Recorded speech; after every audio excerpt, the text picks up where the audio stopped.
One of the many hats that I get to wear is that of an adjunct instructor. In this semester, I'm teaching a group of PhD students in a course called Counseling for Change. In getting ready for an upcoming lecture, we're going to touch on Plato's allegory of the cave. But in getting ready for this lecture, I was also reminded of Plato's theories of forms, which basically says the physical things that we see are just partial and imperfect reflections of eternal higher forms or ideals or realities. And this was brought home last night, even as I was reading bedtime stories with my kids.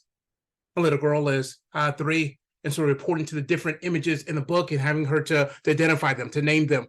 And so she was able to say that this is a bumblebee, and this is a butterfly, this is a mushroom, and this is a flower, this is a dog, and this is a cat, this is a boy, and this is a girl. And so she's at an age where she's able to start grouping things together, start categorizing them together.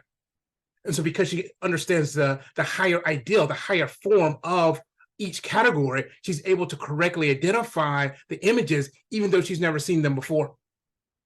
And so, for example, she knows what a dog is, and so she's able to correctly name that this is a dog, even if she's never met this particular dog.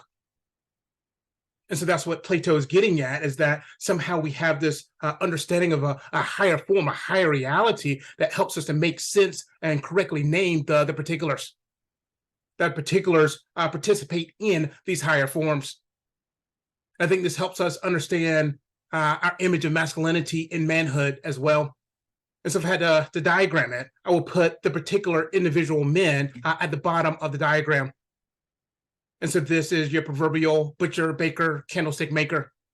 And so each individual man is still a male, still participating in that higher concept of what it means to be a man.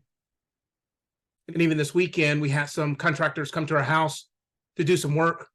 And our baby girl was able to rightly identify these as men. And so even though she's never met these men before, these particular men, she's still able to rightly name that they participate in this concept of what it means to be a man.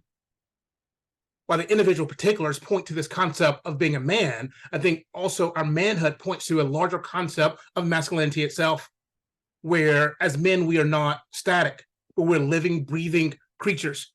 And so as we engage in the world around us, we're now representing what I would call just masculinity. And so there's something about the way of being a man in the world that's pointing and gesturing to this higher form of masculinity that, again, has many different unique expressions, but still participating in this reality of what we will call masculinity. Where, in short, for me, masculinity is about life-giving strength. And so whatever it looks like, the butcher, the baker, the candlestick maker is able to offer life-giving strength through his masculinity. And so the baker is no less of a man than the butcher or the candlestick maker, just because he expresses his masculinity differently. So that each has a unique expression of masculinity, a particular expression of masculinity, but they all still participate in this reality of what it means to be a man and masculine expressions. Masculinity itself, I think, points to higher forms of truth, goodness, and beauty. That there's a truth that masculinity reveals, a goodness that masculinity brings, and a beauty that masculinity displays. But again, in pointing to these higher realities, masculinity certainly doesn't have the corner on truth, the corner on goodness, the corner on beauty. Like, yes, there's certain things of masculinity that speaks to those realities, but again, there are higher forms, that there's a truth, goodness, and beauty in femininity as well. Truth, goodness, and beauty, and other expressions of life. But I believe masculinity at least has a part of that reveals a part of that truth, goodness, and beauty, which ultimately points to God himself, where God is ultimate truth, ultimate goodness, and ultimate beauty. But again, while we can name these as particular expressions, we can't limit God to any one expression. That yes, he's ultimate truth, but he's also goodness, and he's also beauty. Yes, masculinity reflects the divine nature, but it's not the totality of the divine nature. Yes, an individual man reflects masculinity, but it's not, he's not the totality of masculinity. And so it helps us to see how these lower forms, these lower particulars participate in the higher forms. And so that we're reflections of those higher forms, But again, as Plato would say, we're only partial and imperfect reflections of these higher forms.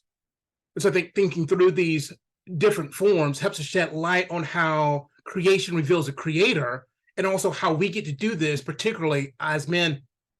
But I hope it also gives us freedom in the expression of our masculinity, that often we make particular expressions of masculinity into a stereotype. And we make that stereotype, that unique expression, as a universal standard for everyone. That is fine as a true individual expression of masculinity, of manhood, but then we err when we try to make that as a universal standard for all men. And so, for example, having a strong physical physique is an expression of masculinity, and a very clear expression. I would even argue that it can be an iconic expression of masculinity. At the same time, being physically strong is not the totality of what it means to be a man. That simply being physically strong, there's men who are physically strong, but not displaying masculine strength where it matters in their life and relationships, even though they may be able to bench however much at the gym. And there's others who may not be physically strong, but certainly are displaying masculine strength throughout their life and relationships, in the sense that they're coming through for others. And so while a strong physique might be an excellent icon of masculinity, masculinity cannot be limited to simply having a strong physique. Even the Proverbs tells us that the glory of a young man is in his strength, but the glory of an old man is in his gray hairs. Both have a glory to reveal, a masculine glory to reveal, but looks different for each depending on their stage of life. And this is true when it comes to our different personalities and temperaments, gifts, and ability.